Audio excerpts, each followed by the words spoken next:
Okay, this is episode 3 in the series on getting your rapport de stage off the ground. This time I'm doing something which is it's related to your introduction. It's also related to your aims and objectives. It's an issue that's often forgotten, and it's one that's called measurement. If you're analysing anything, and that is the core of what you're supposed to be doing in your rapport, it's applying your intellectual capacity and your skills to something to understand it better so that you can change the world, or the world around you, the world in your company. My old university in the UK, Bournemouth University, has a blason which says underneath it in Latin, discere mutare est. To learn is to change. Why do we do research? To find out things we don't know. That's another way of saying learning. And when we've learned, we then have the capacity to do things we could not do before, i.e. to improve. So that's why we do research, and we try and solve problems and investigate things so we can shed light on things and we can change and improve the world about us. So what does that have to do with measurement? Well, just about everything that's analytical starts with some kind of measurement. It's based upon it. That's what you do when you analyze. You are asking yourself, why is it like this? Why isn't it better than this? We thought it would be. How fast has this increased? Could we get this to improve? All of those things involve measurement. Clearly, the way you measure the quality of service at a 5-star hotel is not exactly the same way that you would measure the success of a main season holiday brochure for a tourist resort. But you're going to have to find space in your aims and objectives to cope with this issue of measurement. In what ways is it appropriate for me to measure the thing that I'm looking at? The performance of something or other, the performance of a strategy, the performance of a department, the performance of a new product, the performance of a new service. Now, that's quite difficult to think about, and you often have to do quite a lot of research in the literature to discover the type of things that are already available. For example, a lot of work has gone into how one measures service quality, whether it's in a restaurant or a hotel or a bank even. There's a model called ServQual, and indeed there are others.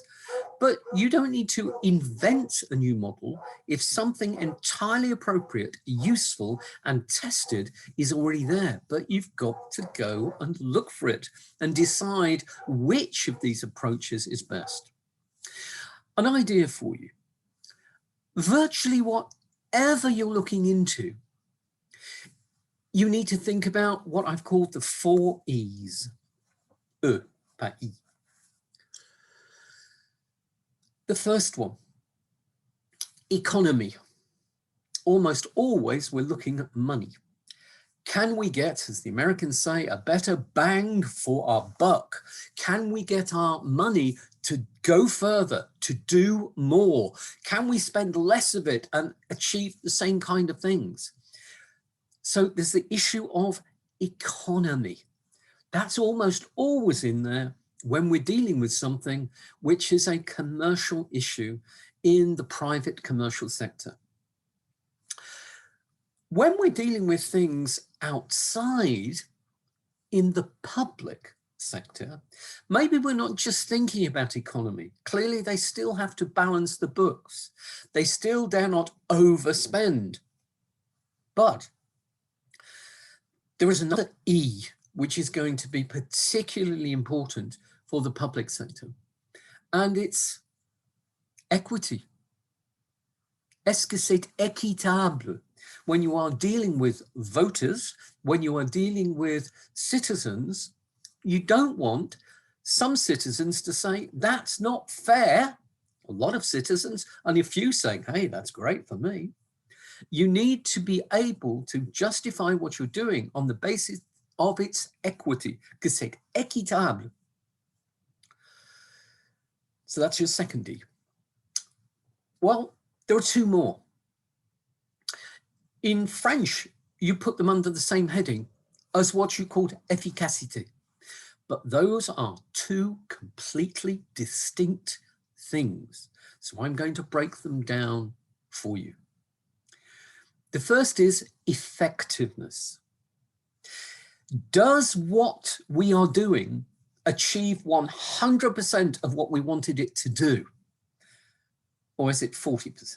Is it 50%? Is it 60%? Is it 80%? Where is it? Does it achieve its objectives? Is it fit for purpose? Does it work? So what's the other one? We use the word efficiency. It's not just about achieving your objective. That's great. But you can achieve an objective after spending all your money, not just some of your money. You can achieve your objective with a lot of pain, huge amounts of effort, overcoming lots of complexity. So when we're talking about efficiency, we're talking about, is it easy? Is it obvious? Is it easy to learn? Is it easy to understand? Is it easy to put into practice? It's not just about whether it achieves its objectives. It's about how much you've got to damn well do to achieve those. So when you start looking at your idea of analysis, please remember these 4 E's and ask yourself the question, how do I measure these E's in the context of the particular problem or question that I'm looking at for my company?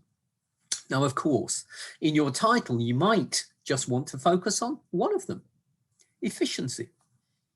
You might just want to focus on a different one, effectiveness or economy, or you could do all of them. But you need to make your mind up, express that in your title, and please, please, please, when it comes to writing your aims and objectives, don't just think about the subject. You need also to think about appropriate ways of measuring whatever it is that you're trying to analyze. And if you have no other obvious way of starting, thinking about those E's will help you. The Comptroller General of the Auditors, who looks at all financial programs used by the government in Britain, uses those 4 E's to evaluate whether he thinks this project, this funding scheme, is value for money and should be maintained because it gives much better returns than others in terms of this E and that E and that E and this E.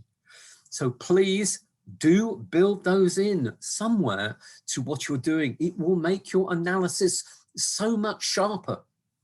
Believe me, I have worked with pretty much all the members of the academic team on MICAI, sharing soutenances and reading your rapport.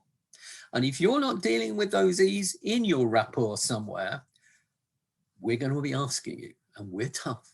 So it'd be a lot better that you thought about that first, okay? All right, thank you very much. That's number 3. So we're going on to number 4, which is really going to be about writing the introduction, setting all of this up in just 2 or 3 pages so that you are sur les rails, you are off and running. And when we read this as a reader and a marker, we start off thinking, I know exactly where they're going. I know exactly why they're doing it. I'm completely convinced in this approach. I'm looking forward to this. Away we go. And already in here thinking 15 and 16. I bet it's going to come out like that. You need to be like that, not another person who is being very unclear about what they intend to do. Okay, thank you very much, guys. So on to number 4. Bye for now.